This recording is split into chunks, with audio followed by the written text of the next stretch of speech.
नमस्कार, आप देख रहे हैं राष्ट्र प्रथम। आपके साथ मैं हूं तुषार शर्मा। बुलेटिन की शुरुआत करेंगे हेडलाइंस के साथ।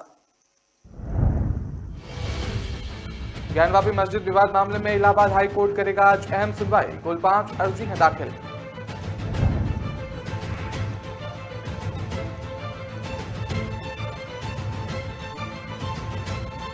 समाजवादी पार्टी का 2 दिवसीय अधिवेशन आज से। अखिलेश यादव लगातार तीसरी बार चुने जाएंगे अध्यक्ष। आज दिल्ली हाईकोर्ट पर टिकी रहेगी तेजस्वी यादव की निगाहें। आईआरसीटीसी घोटाले में जमानत रद्द करने पर होगी सुनवाई। व्यापार से इनकार किया तो मिली मौत। उत्तराखंड की घटना पर बीजेपी पर भड़के राहुल गांधी। 6 साल बाद आज से शुरू होगी नोटबंदी केस पर सुनवाई। 5 जजों की बेंच का हुआ गठन।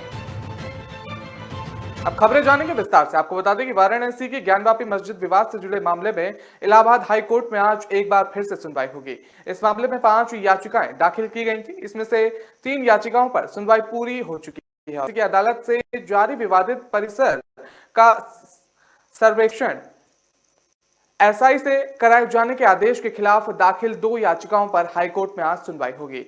आज की सुनवाई में आर्कियोलॉजिकल सर्वे ऑफ इंडिया को अपना हल्फनामा दाखिल करना है। साथ ही एएसआई के डायरेक्टर जनरल को व्यक्तिगत रूप से कोर्ट में पेश होना होगा। जानकारी के मुताबिक ये सुनवाई दोपहर 2 बजे से जस्टिस प्रकाश पांड्या की सिंगल बेंच में होगी। आज इस मामले में सुनवाई पूरी हो सकती है और अदालत सभी 5 अर्जियों पर अपना जजमेंट रिजर्व कर सकता है। बता दें कि ज्ञानवापी मामले में सोमवार को केस की सुनवाई रोकने वाली याचिका पर सुप्रीम कोर्ट ने सुनवाई की थी। इस दौरान कोर्ट ने आगे इस मामले में सुनवाई से इनकार कर दिया था। कोर्ट ने याचिकाकर्ता से अपनी बात हाई कोर्ट में रखने को कहा था। जस्टिस चंद्रचूड़ की बेंच ने कहा कि वो जनहित याचिका पर सुनवाई नहीं करेंगे। इससे पहले 12 सितंबर 2022 को वाराणसी की जिला अदालत ने ज्ञानवापी मस्जिद और श्रृंगार गौरी मामले पर एक फैसला सुनाया था। अदालत ने अपने फैसले में कहा था कि ज्ञानवापी श्रृंगार गौरी केस सुनने लायक है। जिला अदालत में इस केस की सुनवाई जिला जज ए.के. विश्वेश की एकल पीठ ने की थी।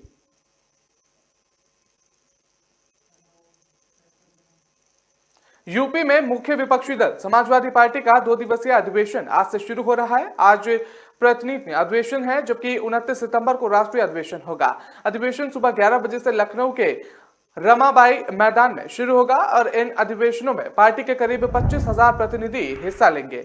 राज्य स्तरीय अधिवेशन में अध्यक्ष का चुनाव होगा और राष्ट्रीय अधिवेशन में पार्टी के राष्ट्रीय अध्यक्ष का चुनाव होगा। बता दें कि स्थानीय निकाय के होने वाले चुनावों और उसके बाद 2024 लोकसभा चुनाव की रणनीति के लिहाज से बेहद महत्वपूर्ण इस अधिवेशन में अखिलेश यादव को लगातार तीसरी बार पार्टी का अध्यक्ष चुना जाएगा, जबकि प्रदेश अध्यक्ष के तौर पर नरेश उत्तम पटेल का अलावा एक अन्य नाम भी स्वामी प्रसाद का भी सामने आ रहा है। बता दें कि प्रदेश के अलग अलग हिस्सों से पदाधिकारी पहुंचेंगे यहां पर। साथ ही आने वाले समय में किन मुद्दों पर सरकार को घेरा जाएगा, इसकी रणनीति भी बनाई जाएगी। अधिवेशन में मुख्य विपक्षी दल होने के नाते सत्तारूढ़ बीजेपी से निपटने के लिए सपा अपनी कारगर भूमिका के बारे में चर्चा करेगी। साथ ही साल 2024 में होने वाले लोकसभा चुनाव में पार्टी की रणनीति पर भी गहन चर्चा होगी। अखिलेश यादव को 1 जनवरी 2017 को पहली बार पार्टी संस्थापक मुलायम सिंह यादव के स्थान पर दल का राष्ट्रीय अध्यक्ष बनाया गया था। बता दें उसके बाद अक्टूबर 2017 में आगरा में हुई राष्ट्रीय अधिवेशन में उन्हें एक बार फिर सर्वसम्मति से पार्टी का अध्यक्ष चुना गया था। उस वक्त पार्टी के संविधान में बदलाव कर अध्यक्ष के कार्यालय को 3 साल से बढ़ाकर 5 साल कर दिया गया था। अक्टूबर 1992 में गठित सपा के राष्ट्रीय अध्यक्ष पद पर अब तक यादव परिसर का ही कब्जा रहा है। अखिलेश से पहले मुलायम सिंह यादव की पार्टी के अध्यक्ष रहे थे।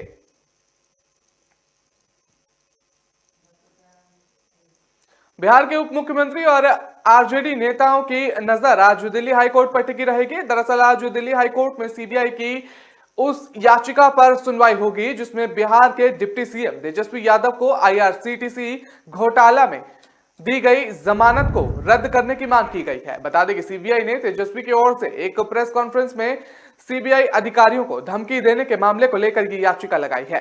सीबीआई ने कहा है कि तेजस्वी यादव की जमानत रद्द की जाए क्योंकि उन्होंने जमानत की शर्तों का उल्लंघन किया।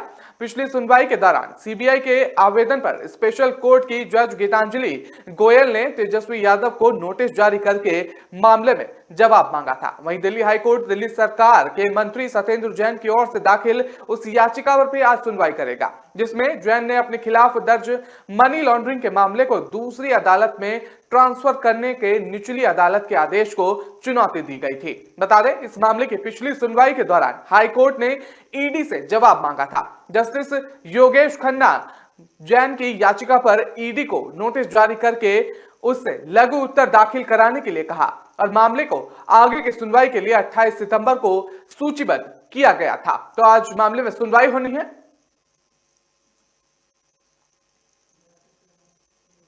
कांग्रेस के पूर्व अध्यक्ष राहुल गांधी ने उत्तराखंड के अंकिता हत्याकांड के मामले में न्याय की मांग करते हुए मंगलवार को आरोप लगाया कि प्रधानमंत्री नरेंद्र मोदी का नारा बचाओ का है। आपको बता दें, लेकिन जनता पार्टी के कर्म बलात्कारी हैं और इन भारत जोड़ो यात्रा निकाल गांधी हत्याकांड के मामले में निकाले गए शामिल थे। इनमें महिला कांग्रेस अध्यक्ष अन्य नेता और कार्यकर्ता भी मौजूद हुए हैं। कांग्रेस सांसद राहुल ने ट्वीट किया है कि प्रधानमंत्री का नारा बीजेपी के कर्म बलात्कारी बचाओ और आरोप लगाया है कि भारत के पहले प्रधानमंत्री की विरासत होगी और सिर्फ भाषण झूठे और खोखले हैं। बता दें, इनका शासन जो अपराधियों समर्पित है, सारे कि अब भारत नहीं बैठेगा। कांग्रेस ने जस्टिस फॉर अंकिता हैशटैग से अभियान चलाया है। राहुल गांधी ने कहा है कि बीजेपी के करतूतों को देखा जा सकता है और रिजॉर्ट में भंडारी के साथ क्या आप सब तमाम बातें राहुल गांधी के सामने आ रही। बता दें कि उत्तराखंड की रिजॉर्ट मालिक द्वारा की गई हत्या इस बात का कि बीजेपी महिलाओं का सम्मान किस तरीके से है। उत्तराखंड के पौड़ी जिले के अंकेश्वर में गंगा भोगपुर में रिजॉर्ट में कार्यरत अंकिता रूप में रिजॉर्ट संचालक आर्य ने अपने 2 कर्मचारियों प्रबंधक सौरभ भास्कर और सहायक प्रबंधक अंकिता गुप्ता के साथ मिलकर केश के निकट चीला नहर में धकेल कर दी गई कि पुलिस तीनों को गिरफ्तार कर चुकी है और पुलकित हरिद्वार विनोद आर्य का बेटा में राज्य मंत्री हैं और घटना आने के बाद हालांकि भारतीय जनता पार्टी निष्कासित है।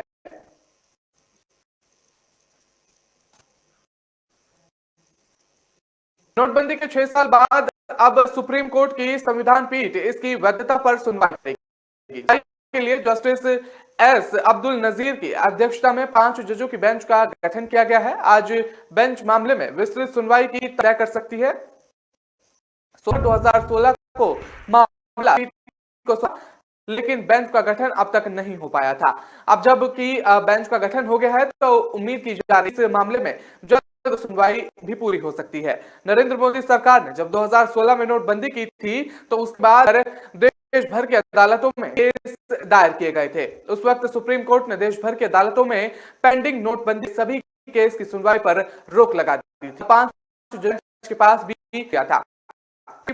टीएस ठाकुर की बाल तैयार किए थे, जज के सामने सुनवाई के लिए भेजा गया था। याचिकाकर्ता ने इस केस को सुप्रीम कोर्ट में कई दलीलें रखी थी। याचिकाकर्ता का कहना था कि सरकार ने नोटिफिकेशन जारी करके हर हफ्ते 24,000 निकाले जाने की इजाजत दी थी। हकीकत में नोट नहीं निकाले जा सकते क्योंकि नोट की कमी थी उस दौरान। बता दें, याचिकाकर्ता और पॉइंट गिनाए थे। सुप्रीम कोर्ट ने कहा था कि यह मामला आम आदमी से जुड़ा है और ऐसे में लॉर्जर बेंच को मामला सौंपा जा चुका है। लगभग तो चलो एक छोटे से ब्रेक का सिलसिला लगा।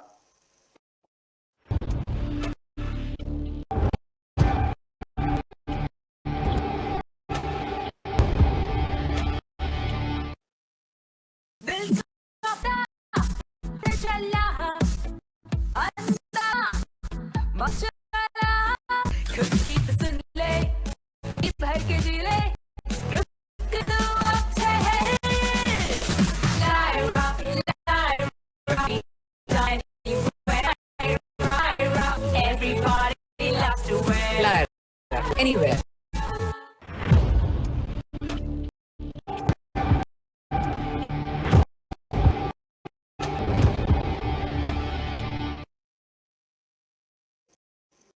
स्वागत है। रुक करते हैं खबर का। आपको बता दें कि आरजेडी प्रमुख लालू प्रसाद यादव आज पार्टी के राष्ट्रीय अध्यक्ष अपना नामांकन करेंगे। लालू दोपहर करीब 12:13 वीपी हाउस स्थित पार्टी ऑफिस में नामांकन दाखिल करेंगे। इस मौके पर पार्टी के प्रदेश अध्यक्ष जगदानंद सिंह और डिप्टी सीएम तेजस्वी यादव, सिद्दीकी आलम और समेत अन्य आरजेडी नेता इसमें शामिल होंगे।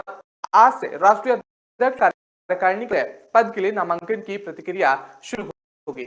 आज शाम 5 बजे वैध पाए गए उम्मीदवारों की जारी कर दी जाएगी और लालू यादव के फिर से अध्यक्ष पद पर निर्विरोध की पूरी संभावना है। 10 अक्टूबर साल के राष्ट्रीय अध्यक्ष बनने की विविध घोषणा की जाएगी और इससे पहले 9 अक्टूबर को के कन्वेंशन सेंटर निवर्तमान राष्ट्रीय कार्यकारिणी की बैठक होगी। राष्ट्रीय परिषद की बैठक और पार्टी के खुले अधिवेशन के जाने वाले प्रस्तावों पर चर्चा की अगले दिन 10 अक्टूबर को के स्टेडियम में परिषद की बैठक में राष्ट्रीय अध्यक्ष कार्यकारिणी के साथ चुनाव होगा। नवनिर्वाचित अध्यक्ष को प्रमाण पत्र दिया जाएगा। दूसरी और राष्ट्रीय अध्यक्ष चुनाव से पहले प्रदेश स्तर के भी चुनाव हुए हैं।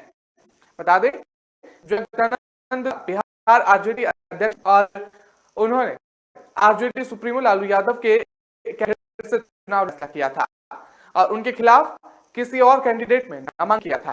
पिछले दिनों के पद पर निवृत्त था।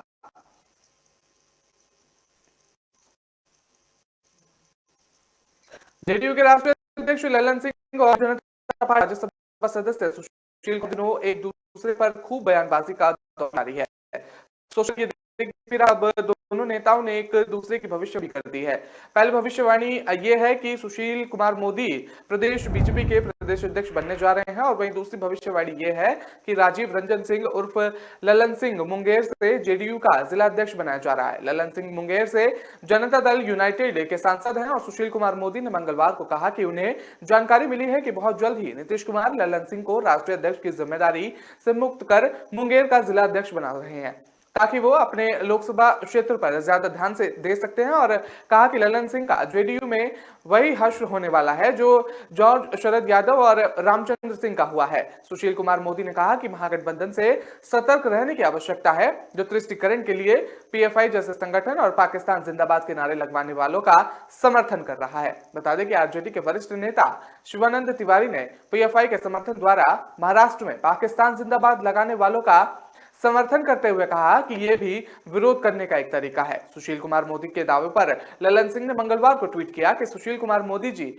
आपकी खबर मैंने देखी जिसमें आप बता रहे हैं कि नीतीश जी को सोनिया गांधी जी छोड़ने आई हैं या नहीं। सीधे तौर पर वो निशाना साधते हुए नजर आए। जिस तरह से आपको शुरू में ही हमने बता दिया कि बयानबाजी का दौर जारी है और सीधे आपको बता दें कि उनके साथ फोटो शेयर किया जा रहा है और लगता है कि आज तक आप छात्र नेता से राजनेता बन ही नहीं पाए। खैर, हम लोग तो चाहते हैं कि आप कुछ पदोन्नति हो जाए और लेकिन सुन रहे हैं कि आपकी पदोन्नति हो रही है। फिर से आपके प्रदेश अध्यक्ष बनाया जा रहा है जो कि आप 15 साल पहले थे। वाकई आप दया के ही पात्र हैं। तो सीधे तौर पर यह बयानबाजी का दौर सिलसिला जारी है।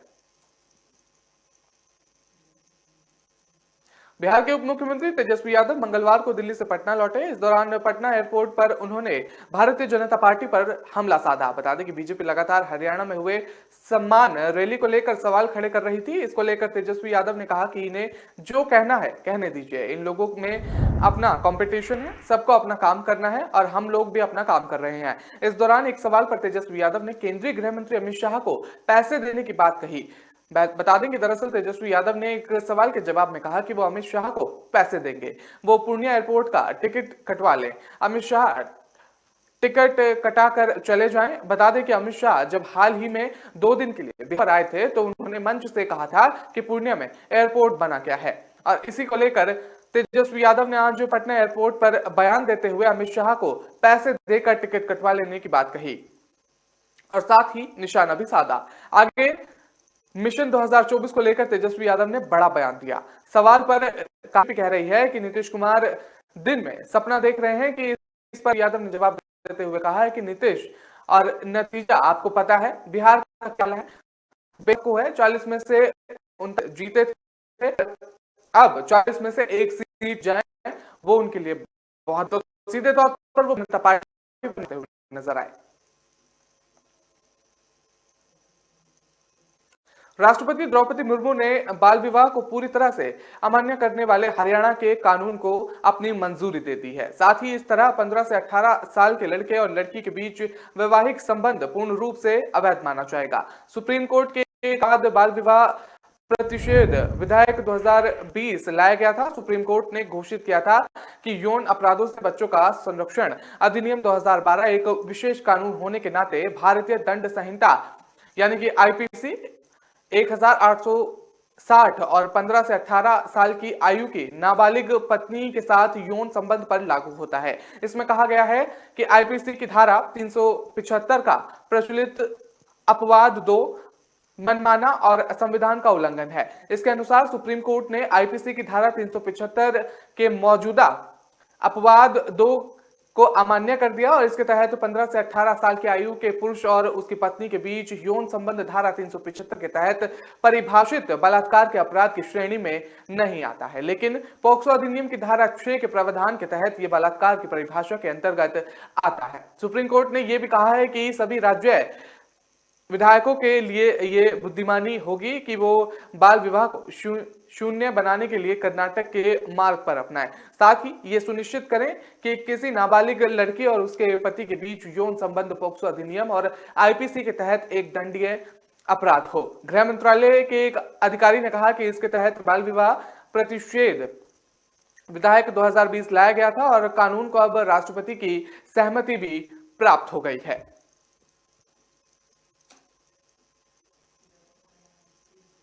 दिल्ली की केजरीवाल सरकार ने सर्दियों के मौसम में राजधानी में होने वाले वायु प्रदूषण से निपटने के लिए 30 सितंबर को 15 सूत्रीय कार्य योजना की शुरुआत करेगी। बता दें, इस बारे में जानकारी देते हुए पर्यावरण मंत्री गोपाल राय ने बताया है कि दिल्ली के मुख्यमंत्री अरविंद केजरीवाल सर्दी के मौसम में वायु प्रदूषण की समस्या से निपटने के लिए अपनी सरकार की 15 सूत्रीय कार्य योजना 30 सितंबर को जारी करेंगे। पर्यावरण मंत्री गोपाल राय ने मंगलवार को प्रेस कॉन्फ्रेंस करते हुए बताया कि दिल्ली सरकार ने 5000 वर्ग मीटर से अधिक क्षेत्रफल वाले निर्माण और विध्वंस के सभी स्थलों पर एंटी स्मॉग उपकरण की तैनाती को अनिवार्य कर दिया है। उन्होंने कहा है कि इस निर्देश के उल्लंघन पर परियोजना से जुड़े लोगों के खिलाफ कार्रवाई की जाएगी। इससे पहले धूल प्रदूषण की रोकथाम के लिए 20,000 वर्ग मीटर से अधिक क्षेत्रफल वाले निर्माण और विध्वंस के स्थलों पर स्मोग के उपकरण लगाना अनिवार्य था। बता दें कि गोपाल राय ने बताया कि सर्दी के मौसम को लेकर तैयार इस कार्य योजना के केंद्र में पराली प्रधान और बता दें कि प्रबंधन और धूल प्रदूषण, वाहन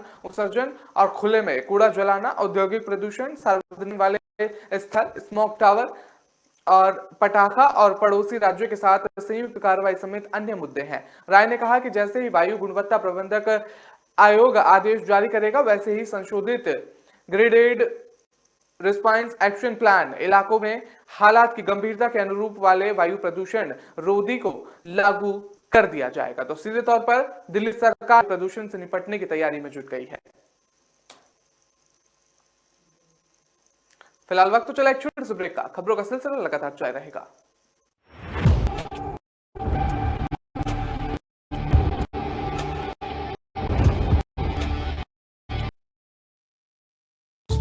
चाय तैयार है। मैं चेंज करके आती हूँ।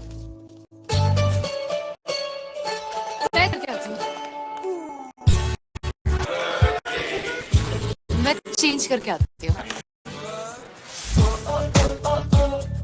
लायरा का नया कलेक्शन, वहां कम पड़ जाएंगे पर स्टाइल्स नहीं। Lyra style.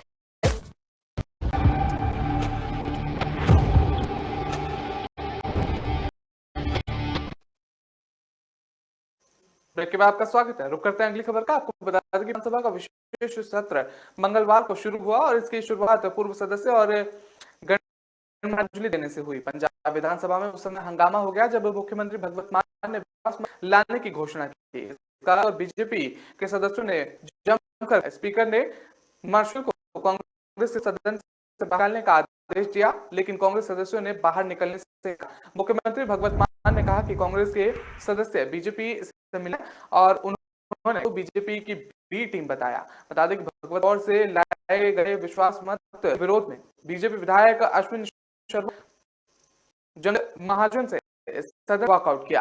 क्या कुछ हुआ विधानसभा में, सुनिए।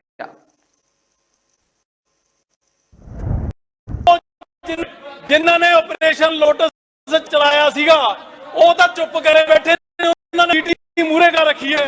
आ बीटी है वो चुप करे, वो मुंह च कपड़ा तुन्नी बैठे ने, मूहरे कर रखे ने इन्होंने।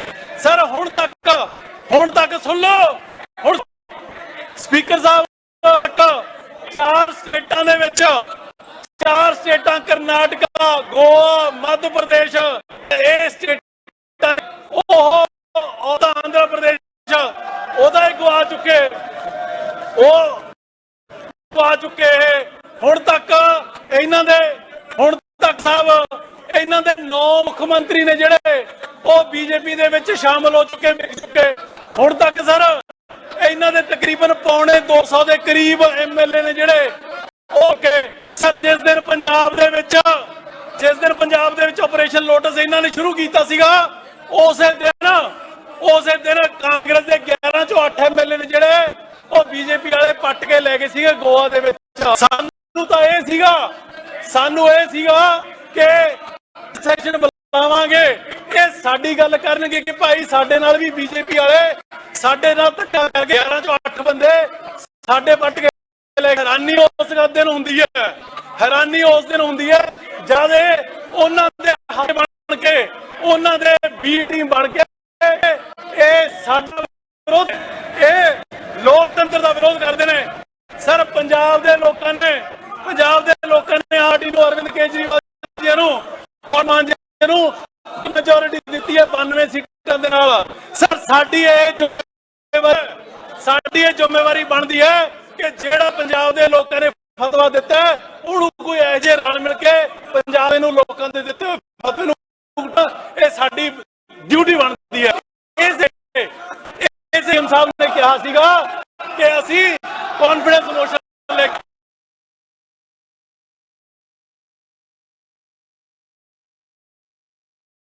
आया और किस तरह से विधानसभा हंगामेदार रही। तो रुक करते हैं महाराष्ट्र सरकार उत्सव को देखते हुए एक बड़ा फैसला लिया है। शिंदे सरकार ने नवरात्रि उत्सव के दौरान 3 और 4 अक्टूबर के अलावा एक को भी मध्य रात्रि तक लाउड स्पीकर के उपयोग की अनुमति दे दी है। मुख्यमंत्री सचिवालय जारी एक रिलीज के मंगलवार मुख्यमंत्री एकनाथ शिंदे और डिप्टी सीएम ने मुंबई में लाउड 1 अक्टूबर की मध्य रात्रि तक रियायत देने का फैसला किया। बता दें कि मुख्य सचिवालय की ओर से जारी एक प्रेस रिलीज के नवरात्रि उत्सव के दौरान अब मुंबई में 1 अक्टूबर शनिवार के अलावा 3 अक्टूबर और 4 अक्टूबर को भी मध्य रात्रि तक लाउड स्पीकर इस्तेमाल की छूट रहेगी। पर्यावरण और जलवायु परिवर्तन में ध्वनि प्रदूषण संशोधित नियम 2017 के तहत संबंधित जिला कलेक्ट्रेटों को साल से भी 15 दिन सुबह 6 बजे से दोपहर 12 बजे तक लाउड के लिए छूट की घोषणा करने के लिए अधिकृत किया गया है। इस प्रेस रिलीज में आगे बताया गया है कि आमतौर पर जिला कलेक्टर इस छूट के लिए 13 दिन निर्धारित करते हैं और शेष 2 दिन जिले में स्थानीय परिस्थितियों के अनुसार छूट के लिए आरक्षित होते हैं। वहीं मुंबई पुलिस ने मंगलवार को लोगों को विसर्जन के बाद देवी दुर्गा के पानी में तैरती हुई या आधी डूबी प्रतिमाओं की तस्वीरें खींचने या वीडियो बनाने से रोकने का आदेश दिया। इस अधिकारी ने बताया कि पुलिस ने कहा है कि तैरती और आधी डूबती मूर्तियों की तस्वीरें और वीडियो से धार्मिक भावनाएं आहत हो सकती हैं और सार्वजनिक शांति भंग हो सकती है। उन्होंने कहा है कि आदेश के अनुसार दुर्गा पूजा के दौरान 5 से 7 अक्टूबर तक ऐसी तस्वीरें और वीडियो ना बनाए जाएं और अखबारों में प्रकाशित या सोशल मीडिया पर प्रसारित ना किए जाएं।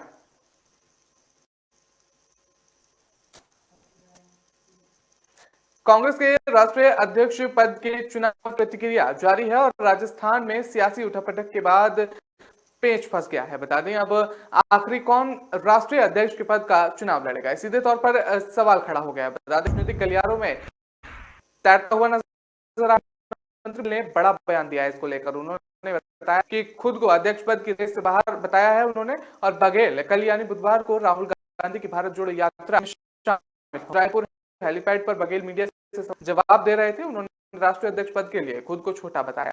अध्यक्ष पद का चुनाव कोई भी लड़ सकता है, मगर कांग्रेस का राष्ट्रीय अध्यक्ष बड़ी बात है। उसके लिए अनुभव होना जरूरी है। देश दुनिया के मुद्दों पर मैं खुद को बहुत जूनियर मानता हूं। मुख्यमंत्री बघेल जनता पार्टी के आरोप पर कड़ी प्रतिक्रिया दी है। उन्होंने बीजेपी के राष्ट्रीय अध्यक्ष चुनाव पर सवाल उठा दिया। मुख्यमंत्री ने कहा कि बीजेपी आंतरिक लोकतंत्र नहीं है और पार्टी के दो लोगों ने एक को राष्ट्रीय बना दिया है।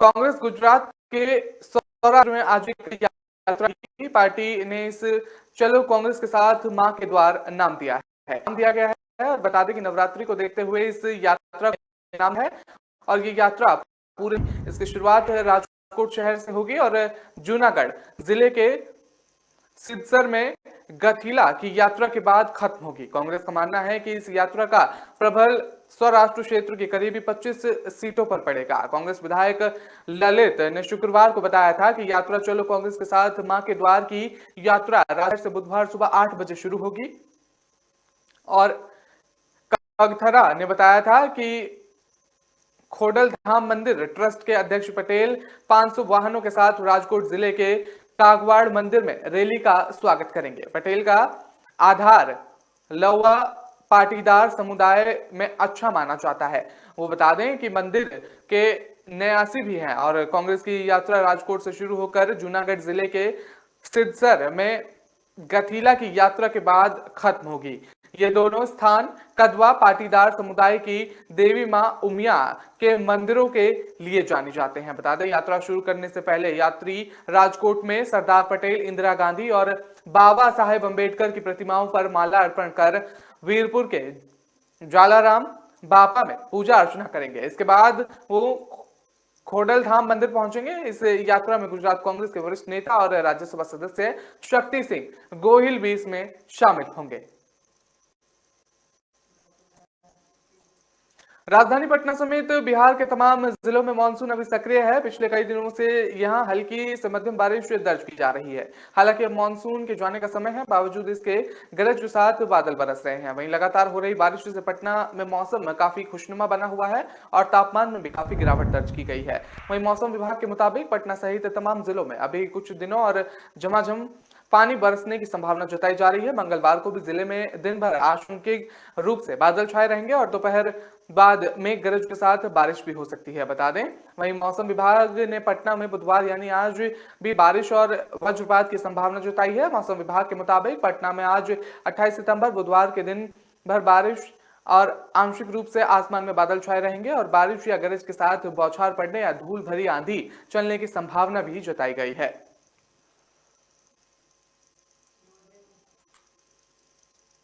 तो फिलहाल इस बुलेटिन में इतना ही। मुझे दीजिए इजाजत। आप हमारी खबरों को विस्तार से पढ़ने के लिए आप हमारी वेबसाइट का भी इस्तेमाल कर सकते हैं। www.kalamkartavya.com पर जाकर आप खबरों को विस्तार से पढ़ सकते हैं। नमस्कार।